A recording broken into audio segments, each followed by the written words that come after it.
اعوذ باللہ من الشیطان الرجیم بسم اللہ الرحمن الرحیم یا صاحبی السجن،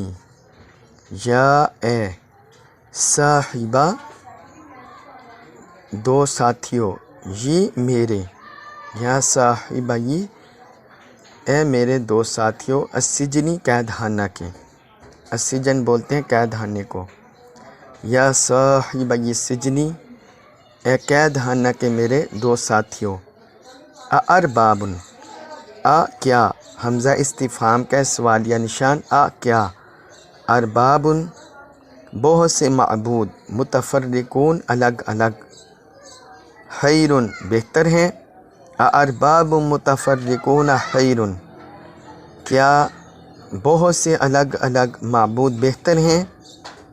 ام یا اللہ اللہ الواحد جو واحد ہے، القہار سب پر غالب، ام اللہ الواحد القہار یا ایک اللہ جو سب پر غالب ہے وہ بہتر ہے۔ اس آیت مبارکہ میں اللہ رب العزت نے حضرت یوسف علیہ السلام کی دعوت توحید کا ہی ذکر کیا ہے، جو انہوں نے قید خانے میں اپنے ہمراہ دو قیدیوں کو دعوت دی۔ آیت نمبر 47 میں بھی انہوں نے اسی طرح ذکر ہے جو ہم پڑھے ہیں آیت نمبر 37 میں، کہ انہوں نے کہا کہ یہ جو قوم معبودان باطلہ کی عبادت کر رہی ہے، جو اللہ پر ایمان نہیں لاتی، آخرت کی منکر ہے، تو میں نے انہیں چھوڑ رکھا ہے، میرا ان کے ساتھ کوئی تعلق نہیں۔ آیت نمبر 38 میں بھی انہوں نے پھر اپنے دین کو اپنے آباء و اجداد سے منسوب کیا، اور انہوں نے بتایا کہ میں اسی دین کا پیروکار ہوں جس پر میرے آباء و اجداد چلتے آ رہے ہیں، حضرت ابراہیم، حضرت اسحاق، حضرت یعقوب علیہ السلام، اور شرک سے برات کا اعلان کر دیا۔ اب اس آیت مبارکہ میں آیت نمبر 39 میں انہوں نے مزید لاجیکلی قید خانے کے ان دونوں ساتھیوں کو خطاب کیا ہے، تو اس میں فرمایا یا صاحبی السجن اے قید خانے کے میرے دونوں ساتھیوں۔ اس انداز تکلم سے پتہ چلتا ہے کہ انبیاء کرام ہمیشہ سے حسن اخلاق کا پیک کر رہے ہیں، اور انہوں نے اپنی دعوت میں نرمی کو، محبت کو، اس کو ملحوظ رکھا ہے۔ لہٰذا انہوں نے جو ان کے ساتھی تھے، مشرک تھے، بت پرست تھے، ان کو کوئی ایسا مشرکانہ نسبت سے یا بت پرستانہ نسبت سے اس طرح خطاب نہیں کیا، بلکہ نرمی سے، محبت سے خطاب کیا کہ اے قید خانے کے میرے دونوں ساتھیوں۔ تو اس سے دعوت کا ہمیں اسلوب پتہ چلتا ہے کہ ایک مبلغ کو کیسا ہونا چاہیے۔ آگے فرماتے ہیں ارباب متفرقون خیر، کیا یہ جو زیادہ معبود ہیں الگ الگ، کیا یہ بہتر ہیں، ام اللہ الواحد القہار یا ایک اللہ جو سب پر غالب ہے وہ بہتر ہے۔ یا انہوں نے منطقی لحاظ سے لاجیکلی قید خانہ کے اپنے دونوں ساتھیوں کو متوجہ کیا۔ آپ یہ دیکھیں بلا تشبیہ و بلا مثال، ہم اگر اس فرمان الہی کو دنیاوی زندگی پر اپلائی کرنا چاہیں تو بالفرض آپ یہ سمجھیں کہ کوئی غلام ہے، اس کے 2-3 مالک ہیں، تو پھر اس غلام کا کیا حشر ہوگا؟ ہر مالک اپنی مرضی اور منشا کے مطابق اسے حکم دے گا۔ مثلا رات کا وقت ہو جائے تو ایک مالک اسے کہے گا اپنے غلام کو کہ تم سو جاؤ، آرام کرو، دوسرا کہے گا کہ تم حفاظت کرتے رہو، حفاظت کا فریضہ سر انجام دو، تیسرا کہے گا کہ تم فلاں کام کر رہو، فلاں ڈیوٹی کر دو۔ اب وہ بندہ کیا کرے گا، کس کی مانے گا؟ اسی طرح دن کے اوقات میں کسی کو کوئی کام پڑ جائے، کسی مالک کا منشا ہو، اس کا دل چاہے کہ یہ مجھے کھانے کے لیے لا دے، وہ اسے کھانے کا آرڈر کر دے گا کہ میرے لیے کھانے کی کوئی چیز لے آؤ۔ دوسرا اسے کہہ دے گا کہ فلاں تم میری ضرورت پوری کر دو، تیسرا کوئی اور حاجت ضرورت کہہ دے گا۔ تو اس طرح وہ غلام اتنے اپنے مالکوں کے درمیان پس کر رہ جائے گا۔ تو بلا تشبیہ و بلا مثال حضرت یوسف علیہ السلام نے اپنی دعوت میں اس قید خانے کے ان دونوں ساتھیوں کو متوجہ کیا، کہا یہ بتاؤ یہ جو معبودان باطلہ مختلف بنا رکھے ہیں کہ ہر ایک کو راضی کرنا ہے، ہر ایک کو منانا ہے، اور جو عقائد باطلہ بنا رکھے ہیں اس کے مطابق عمل کرنا ہے، کیا یہ بہتر ہے یا ایک اللہ وحدہ لا شریک کی عبادت کرنا اور اس کو ماننا وہ بہتر ہے؟ ظاہراً بات ہے کہ جس طرح دنیا میں کسی غلام کا ایک ہی مالک ہوتا ہے، اسی طرح پوری کائنات کا نظام چلانے والا وہ صرف ایک ہی معبود برحق ہے، اس کے ساتھ کوئی بھی شریک نہیں، باقی سب معبودان باطلہ ہیں۔ اس کے بعد ہے سورہ یوسف آیت نمبر 40، اس میں ارشاد فرمایا یہ ما نفی کے طور پر ہے، ما نہیں تعبدون تم عبادت کرتے، من سے دونی علاوہ ہی اس کے، ہی ضمیر اشارہ اللہ کی طرف، ما تعبدون من دونی ہی تم عبادت نہیں کرتے اس کے سوا کسی کی، الا مگر اسماء سوائے چند ناموں کے، کہ تم اس کے علاوہ جن کی بھی عبادت کرتے ہو وہ صرف نام ہے۔ سمیتمو تم نے ناموں کو رکھا ہے ہاں ان کے، انتم تم ہی نے، وآباؤکم اور تمہارے باپ دادا نے، سمیتموہا انتم وآباؤکم تم نے اور تمہارے باپ دادا ہی نے ان ناموں کو رکھا ہے۔ ما نہیں انزل اتاری اللہ نے بیہا ان کے بارے میں من سلطان کوئی سند، ما انزل اللہ بیہا من سلطان اللہ نے ان کی کوئی سند نہیں اتاری۔ ان الحکم ان نہیں ہے الحکم حکم الا مگر للہ اللہ کا، ان الحکم الا للہ حکم کا اختیار صرف اللہ کو ہے۔ امرا اس نے حکم دیا ہے، اللہ یہ کہ نہ تعبدو تم عبادت کرو، الا مگر ایا سوائے اس کے، امرا اللہ تعبدو الا ایا اسی نے حکم فرمایا کہ تم اس کے سوا کسی کی عبادت نہ کرو۔ ذالک یہی ہے الدین دین القیم درست، ذالک الدین القیم یہی درست دین ہے، یہی صحیح دین ہے۔ ولیکن لیکن اکثر الناس اکثر لوگ لا یعلمون نہیں جانتے، ولیکن اکثر الناس لا یعلمون لیکن اکثر لوگ نہیں جانتے۔ اب اس آیت مبارکہ میں اللہ رب العزت نے حضرت یوسف علیہ السلام کی دعوت میں ایک اور نئے انداز کو ذکر کیا ہے۔ پہلے دیکھیں پچھلی 3 آیات میں انہوں نے اپنی طرف سے کفر و شرک کے براءت اور اللہ وحدہ لا شریک کی عبادت اور الوہیت کو واضح کیا۔ اب اس آیت میں انہوں نے رد شرک کر دیا اور جو لوگ معبودان باطلہ کو پوج رہے تھے اس کو واضح کر دیا۔ فرمایا ما تعبدون من دونہ الا اسماء کہ حقیقت یہی ہے کہ تم اللہ کے سوا جس کی بھی عبادت کر رہے ہو وہ صرف نام ہے، یعنی چاہے تم نے ان معبودان باطلہ ان کو مسمیات بنا دیا ہے، ان کو ایک ذات کا وجود دے دیا ہے، لیکن حقیقت یہ ہے کہ یہ صرف تمہارے رکھے ہوئے نام ہے۔ کسی کو منات کا نام دیا ہے، کسی کو لات کا، کسی کو عزا کا، مگر ان کی کوئی حقیقت نہیں ہے، یہ صرف ایک نام ہے جو تم نے رکھ لیے، حقیقت میں ان کا کوئی وجود نہیں۔ آگے فرمایا سمیتموہا انتم وآباؤکم اور یہ بھی حقیقت ہے کہ تم نے اور تمہارے باپ دادا نے ان کے نام رکھے ہیں، یعنی یہ معبودان باطلہ بھی تمہارے تراشیدہ ہیں، تمہارے بنائے ہوئے ہیں، اور ان کے نام بھی تم ہی نے سجیسٹ کیے ہیں اور تم ہی نے انہیں پکارا ہے۔ ما انزل اللہ بہا من سلطان، اللہ نے ان کی کوئی سند نہیں اتاری۔ وہ معبودان باطلہ کو، پوجنے والوں کو جب کہا جاتا ہے کہ تم ان معبودوں کی کیوں عبادت کرتے ہو، ایک اللہ وحدہ لا شریک کی عبادت کرو جو عبادت کا مستحق ہے،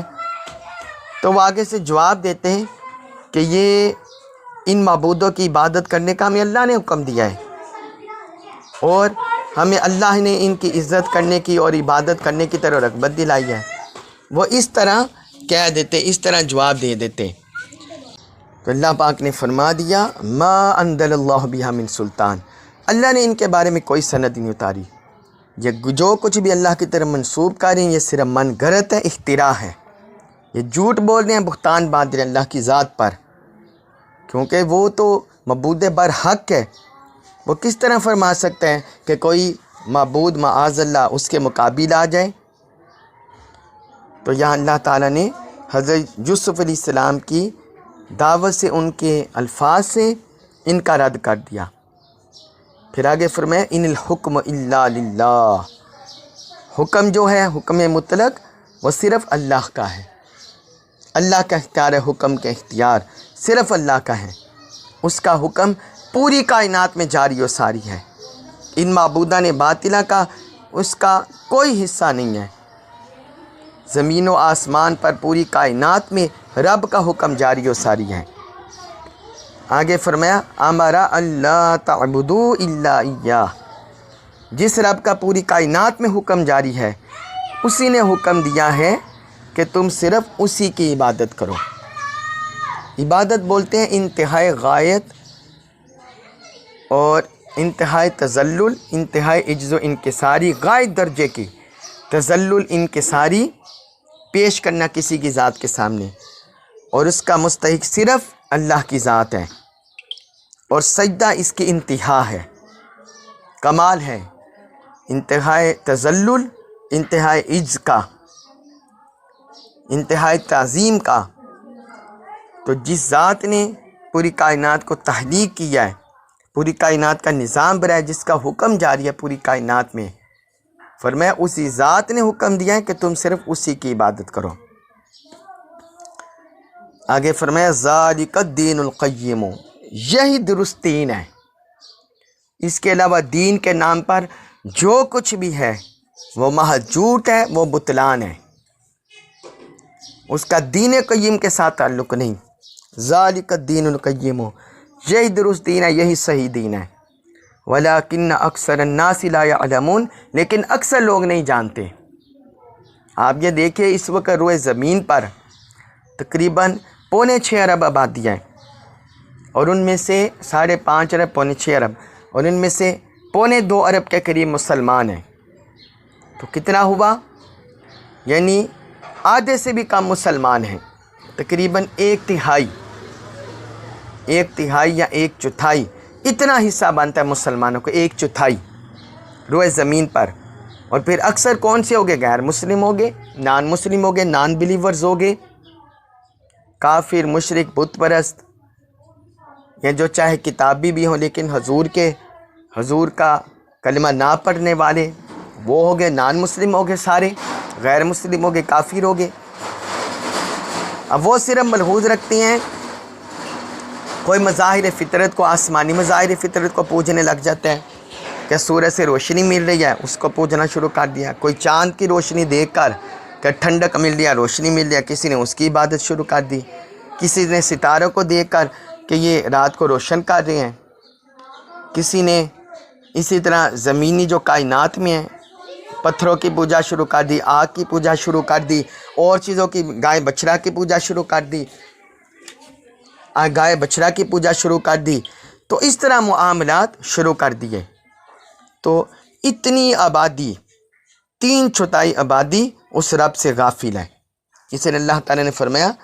حضرت یوسف علیہ السلام کی زبانی ولیکن اکثر الناس لا یعلمون، لیکن اکثر لوگ نہیں جانتے، حقیقت سے آگاہ نہیں ہیں، حقیقت سے بے بہرہ ہیں۔ اس کے بعد ہے سورہ یوسف آیت نمبر 41، اس میں اللہ رب العزت نے ارشاد فرمایا یا صاحبی السجن اے قید خانہ کے میرے دونوں ساتھیوں، یعنی حضرت یوسف علیہ السلامی قید خانے کے دونوں ساتھیوں سے خطاب کر رہے ہیں، اے قید خانے کے میرے دونوں ساتھیوں،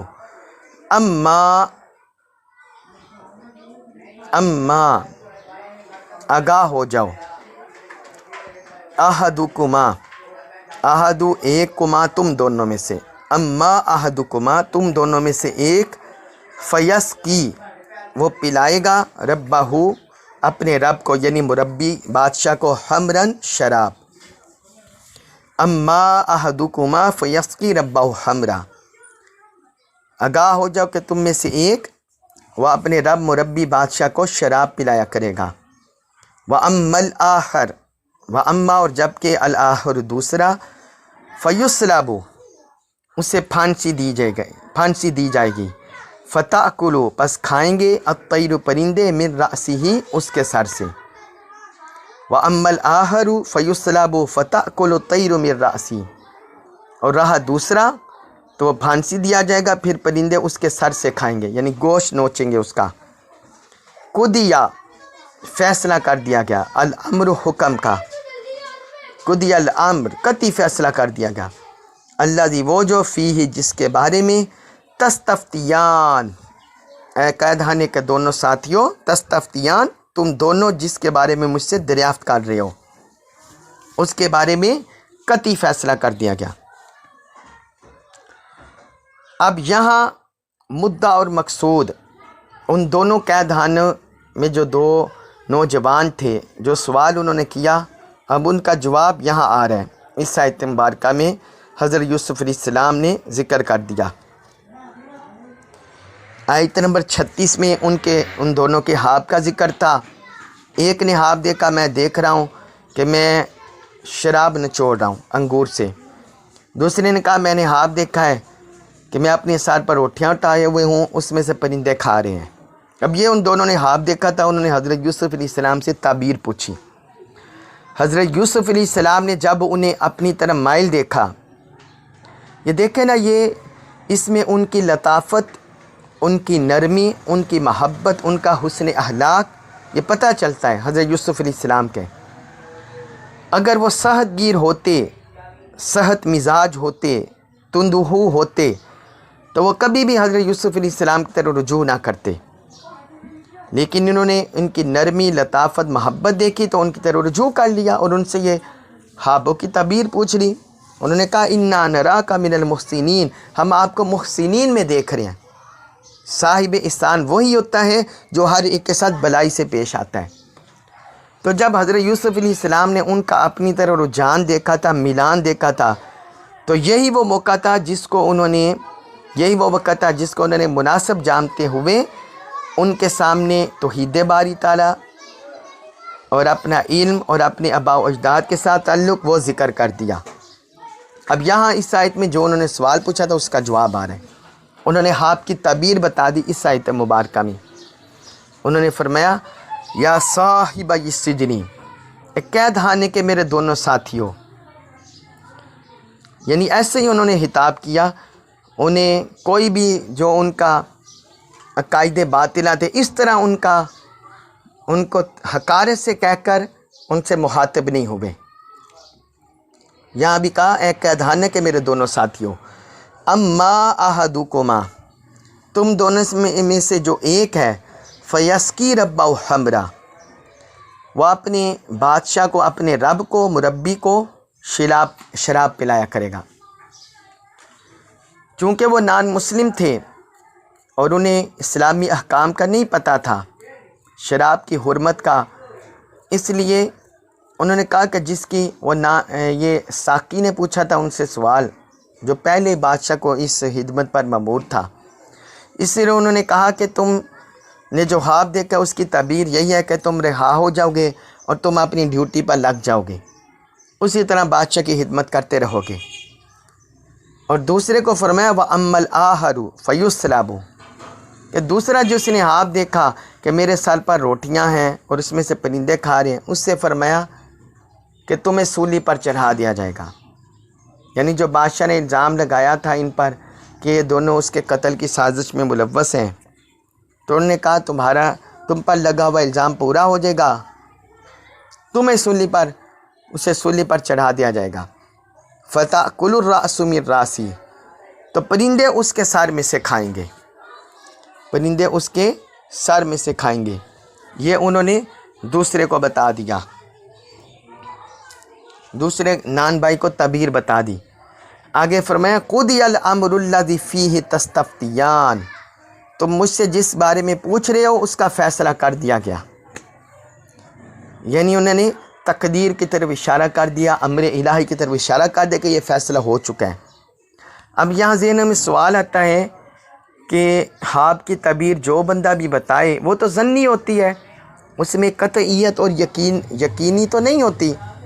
کسی بھی عالم دین نے بتا دی، کسی فقیہ نے، محدث نے بتا دی، اس میں کوئی یقینی تو نہیں ہوتا۔ مگر یہی فرق ہے ایک نبی میں اور باقی عام انسانوں میں، کہ باقی عام انسان چاہے وہ عالم دین ہو، چاہے وہ فقیہ ہو، محدث ہو، مفسر ہو، ان کی بتائی ہوئی تعبیر ظنی ہوتی ہے، اس میں قطعیت نہیں ہوتی۔ وہ جھوٹ بھی ہو سکتی ہے، سچ بھی ہو سکتی ہے، اسی طرح تعبیر بھی ہو سکتی ہے، اس کے الٹ بھی ہو سکتی ہے۔ لیکن نبی نے جو تعبیر بتائی وہ وحی الہی پر مشتمل ہوتی ہے۔ حضرت یوسف علیہ السلام کی تعبیر وحی الہی پر مشتمل تھی، اس لیے انہوں نے فرمایا کہ جو تعبیر تمہیں بتائی جا رہی ہے یہ اللہ کی طرف سے فیصلہ ہو چکا ہے، جو تم مجھ سے پوچھ رہے ہو اب یہ اسی طرح ہونا ہے، لہٰذا یہ معاملہ ہو کر رہے گا۔ اللہ تبارک و تعالی سے دعا ہے کہ جو کچھ ہم نے پڑھا سنا، اللہ تبارک و تعالی شرف قبولیت عطا فرمائے، ہمیں قرآن مجید کا کامل فہم نصیب فرمائے اور ہمیں اس پر عمل پیرا ہونے کی توفیق عطا فرمائے۔ وما علیہ الا البلاغ المبین۔